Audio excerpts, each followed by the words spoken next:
Assalamualaikum warahmatullahi wabarakatuh. Halo teman-teman. Perkenalkan, saya Asa Anissa. Di sini saya akan menjelaskan secara singkat kepada teman-teman mengenai farmasi. Nah, pertama-tama saya akan menjelaskan mengenai definisi farmasi. Farmasi berasal dari bahasa Yunani yaitu pharmakon yang artinya obat atau racun. Dikatakan obat apabila diberikan secara tepat, namun apabila tidak diberikan secara tepat dapat menjadi racun bahkan mengakibatkan kematian. Farmasi itu sendiri adalah ilmu yang mempelajari cara meracik, memformulasi, mengidentifikasi, membuat, mengkombinasi, menganalisis, serta menstandarkan obat dan pengobatan, juga sifat-sifat obat beserta pendistribusian dan penggunaan obat secara aman. Nah, selanjutnya saya akan menjelaskan mengenai sejarah kefarmasian. Ilmu farmasi sebenarnya telah dikenal sejak timbulnya penyakit. Dengan munculnya peradaban manusia di dunia ini, juga telah mulai terjadi penyebaran penyakit. Keadaan ini kemudian diantisipasi oleh adanya upaya masyarakat untuk mencegah penyebaran tersebut melalui pengobatan atau penyembuhan penyakit dengan berbagai macam cara. Nah, ilmu kefarmasian belum dikenal di dunia pada zaman Hippocrates atau lebih dikenal dengan sebutan Bapak Ilmu Kedokteran, yaitu pada tahun 460 sebelum Masehi sampai dengan 370 sebelum Masehi.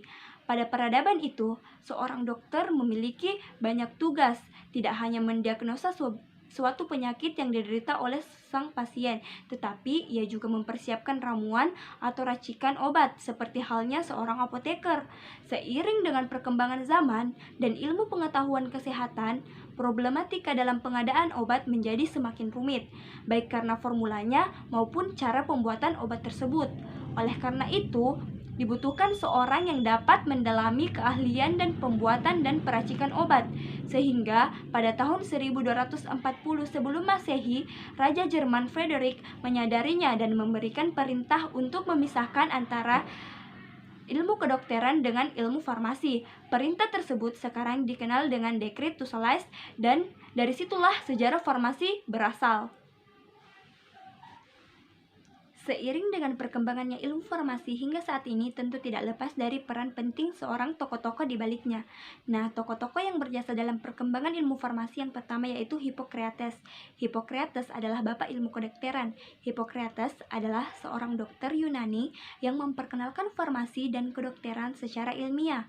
Dia menerangkan obat secara rasional dan menyusun sistematika pengetahuan kedokteran serta meletakkan pekerjaan kedokteran pada suatu etik yang tinggi. Hasil uraiannya dari beratus-ratus obat-obatan pada masa itu menimbulkan suatu istilah farmakon yang diartikan sebagai obat yang dimurnikan hanya untuk tujuan kebaikan. Nah, tokoh yang kedua yang berperan dalam perkembangan ilmu farmasi yaitu Dioscorides pada abad pertama setelah Masehi. Dioscorides adalah seorang dokter Yunani yang juga ahli botani. Dia merupakan orang yang pertama kali menggunakan ilmu tumbuhan sebagai ilmu farmasi terapan. Hasil karyanya De Materia Medica dianggap sebagai awal dari perkembangan botani farmasi, yang kemudian ilmu bidang ini sekarang dikenal sebagai farmakognosi. Obat-obat yang berhasil dibuat oleh Dioscorides antara lain opium, ergot, dan cinnamon. Nah, tokoh ketiga yang berperan dalam perkembangan farmasi yaitu Caladius Galen pada tahun 130 hingga 200 setelah Masehi. Galen adalah seorang dokter dan ahli farmasi bangsa Yunani yang menciptakan suatu sistem yang sempurna dari fisiologi, patologi, dan pengobatan.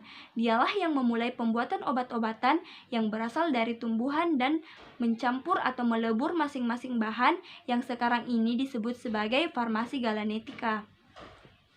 Nah, yang keempat yaitu Ibnu Sina pada tahun 980 hingga 1307 telah menulis beberapa buku tentang metode pengumpulan dan penyimpanan tumbuhan obat serta cara pembuatan sediaan obat seperti pil, supositoria, sirup, dan menggabungkan pengetahuan pengobatan dari berbagai negara yaitu Yunani, India, Persia, dan Arab untuk menghasilkan pengobatan yang lebih baik. Nah, itulah tadi sejarah singkat mengenai farmasi. Nah, yang terakhir saya akan menjelaskan mengenai pendidikan farmasi.